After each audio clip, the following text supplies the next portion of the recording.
네, 안녕하세요. 철관입니다. 지금부터는 지난 영상에 이어서 치료로 좀 가볼게요.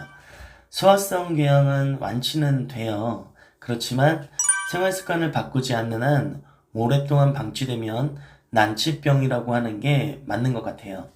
자, 그리고 비가역적하고 또 가역적이라는 말을 많이 들어보셨을 거예요. 이 얼서는 비가역적이어서 한번 이 얼서가 온 사람은 사라지지 않고 그러는 건 아니에요. 가역성 질환인 거죠. 그렇지만 뭐가 잘 될까요? 그렇죠. 재반을 잘해요. 어떻게 치료를 해주느냐. 원인에 따라 치료가 좀 다르긴 한데요. 그냥 단순 얼서에는 안티를 쓰지는 않아요. 굳이 쓸 필요가 없겠죠. 그런데 헬리코박터 균 검사에서 파지티브가 나왔으면 이 균을 죽여야 하기 때문에 우리가 안티를 써요. 그런데 이 안티를 쓸 때 콤비네이션으로 믹스해서 쓰는 게 헬리코박터 균 박멸을 하는데 좋아요. 즉 안티하고 대부분 PPI 약물 그리고 양성자 펌프 이니비터라고 하죠. PPI 약물을 혼합해서 많이 쓰고요.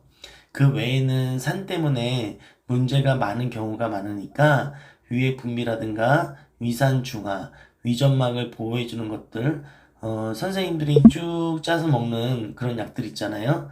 그런 약들을 주로 먹으면서 위장을 보호하고 얼서가 스스로 낫도록 치료를 해주는 거겠죠. 얼서에 후시딘을 바르거나 또 파낼 수 있는 게 그런 게 아니잖아요. 위 점막을 보호해주는 정도로만 보시면 돼요. 그러면 주로 어떤 안티를 쓰느냐? 우리가 아목사실린이라든가 아니면 뭐 세파 계열, 테트라사이클린이라든가 이런 약물들을 쓰죠. 안티는 소화성 궤양에 쓰는 게 아니라 헬리코박터로 인한 궤양일 때만 쓰는 거예요. 우리가 H블로커는 뭐냐? 제산제죠. 간단하게 이야기해보면 수소이온 농도로 인해서 산을 막아주는 건데 임상에서는 우리가 시메티딘, 라니티딘 이런 약물을 많이 쓰죠. 맞죠? 자, 그 다음에 이제 PPI 약물인데요. 최근 논문에는 공격적으로 사용해라 라든가 뭐 이런 말들이 정답인 것 같아요. 그래서 진단이 나온 환자는 보통 내시경 한 번 하기 전부터 PPI를 고용량으로 쓰는 경우가 많아요. 그 다음에 장기간 음식을 못 먹는 환자들은 ICU에 그런 벤틀레이터를 달고 있는 환자 같은 경우는 장기간 음식을 못 먹잖아요. 이런 환자들은 PPI를 써도 나라에서 보험으로 다 해줘요. 그런데 증상이나 진단을 받지 못하는 사람들은 이게 보험이 안 되니까 좀 많이 비싸요. 하루에 한 번만 먹는 약들이고 한 10년 전에는 우리가 판토프라졸을 많이 썼잖아요. 그러다가 한 7, 8년 전에는 오메프라졸로 이게 넘어갔더라고요. 트렌드가 있는 건지는 잘 모르겠어요. 근데 오메프라졸은 특히 이제 12지장 궤양에 도움이 되는 약제라고 많이 알려져 있고요. 요즘에는 에소메프라졸 뭐 이런 것들을 많이 쓰는 것 같아요. 자, 그러면 약은 별로 많지 않지만 이 약들에 따라서 조금 차이가 있어서 약간만 조금 더 볼게요. 우리가 흔히 쓰는 제산제는 마그네슘이나 알루미늄 두 종류가 있는데 두 종류를 쓸 때는 고민해야 하는 게 있어요. 그게 뭘까요? 예, 맞아요. 키드니예요. 우리 이제 신장을 봐줘야 되는데 마그네슘은 키드니로 배설이 되고 알루미늄은 키드니로 배설이 안 돼요. 즉, 키드니가 안 좋은 사람은 마그네슘을 쓰면 그렇죠. 안 되겠죠. 키드니가 안 좋은 사람은 알루미늄 제산제를 써야 돼요. 또 두 개의 차이가 뭘까요? 그렇죠. 변비를 유발하느냐, 설사를 유발하느냐예요. 마그네슘은 설사를 유발하잖아요. 그러니까 변비가 심한 사람은 뭘 먹어야겠어요? 그렇죠. 마그네슘으로 가야 되겠죠. 그 다음에 설사가 심한 사람은 변비를 유발하는 알루미늄 제산제로 가야 되겠죠. 그래서 암포제를 먹느냐, 미란타를 먹느냐는 키드니에 따라 달라지는 거예요. 그래서 암포젤은 신부전 키드니가 안 좋은 사람이면 먹을 수 있지만 마그네슘은 키드니가 안 좋은 사람은 먹을 수 없는 제산제다. 이렇게 보시면 되겠죠.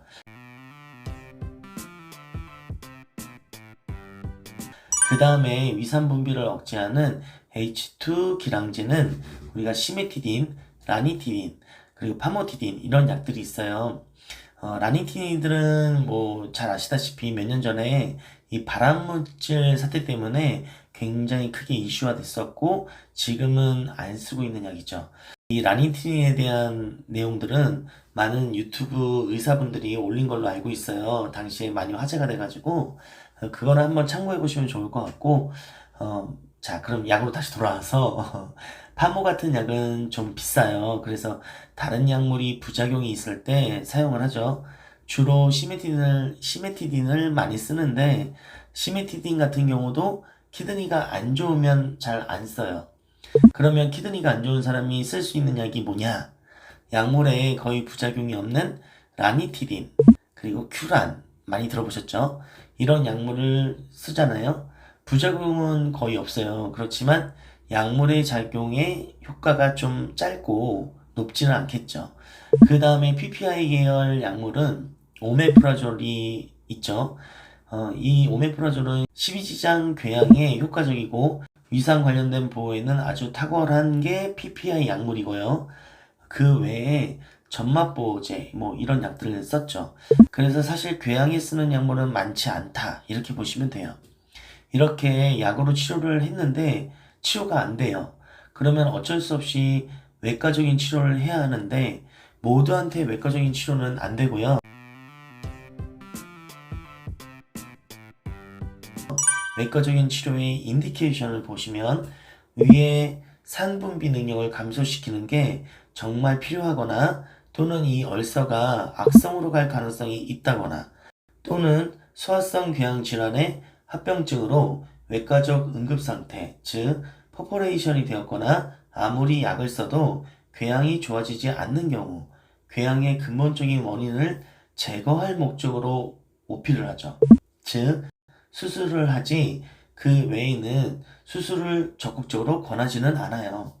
그럼 어떤 수술을 하느냐? 수술은 세 가지예요. 위산 분비를 억제해주기 위해서 미주신경을 절단하는 수술을 하거나 또는 위가 이렇게 있고 십이지장이 있으면 요 부위를 넓혀줘요. 음식물이 원활하게 통과해서 위에 음식물이 정체되는 것을 막아주기 위해서 유문 성형수술을 하거나 아니면 아예 십이지장 쪽이나 위를 이렇게 절제해서 이렇게 위와 장을 붙여버리는 위장관 연결술을 하거나 이런 수술을 하는데 사실 이런 수술들이 다이어트로 이제 많이 사용되죠. 다른 기준으로 많이 이용된다는 뜻이에요. 그때 왜 가수 신모모 씨도 이거 했던 거 기억나시죠? 그래서 많이 문제가 됐었죠. 위를 축소시키는 게 결국 위를 절제해서 장이랑 붙여버리는 거거든요. 그래서 이게 다른 용도로 이제 많이 쓰이는 것 같아요. 자, 여기까지가 치료법인데 제가 말씀드렸죠. 재발이 잘 되고 같은 식습관을 가지고 있는 이상 이건 난치병이지 완치가 되는 병이 아니라고 보시면 돼요. 그러다 보니까 교육이 정말 중요하겠죠. 교육이 어떤 거겠어요? 우리 간호사들이 많이 하는 교육? 약 잘 드시고 말씀드린 균형 잡힌 식사를 하시고 담배를 끊고 스트레스를 피하고 늘 일상생활에서 긴장되지 않도록 이완시키고 스트레스 안 받게 해주시고 뭐 이런 것들을 교육시켜 주시면 되겠죠. 가스트릭과 듀오데넘을 이 두 개를 합해서 우리가 팩틱 얼서라고 하지만 두 개는 위치며 증상이며 조금 달라요. 이 두 개는 제가 좀 이렇게 표로 분류해서 한번 보여드릴게요.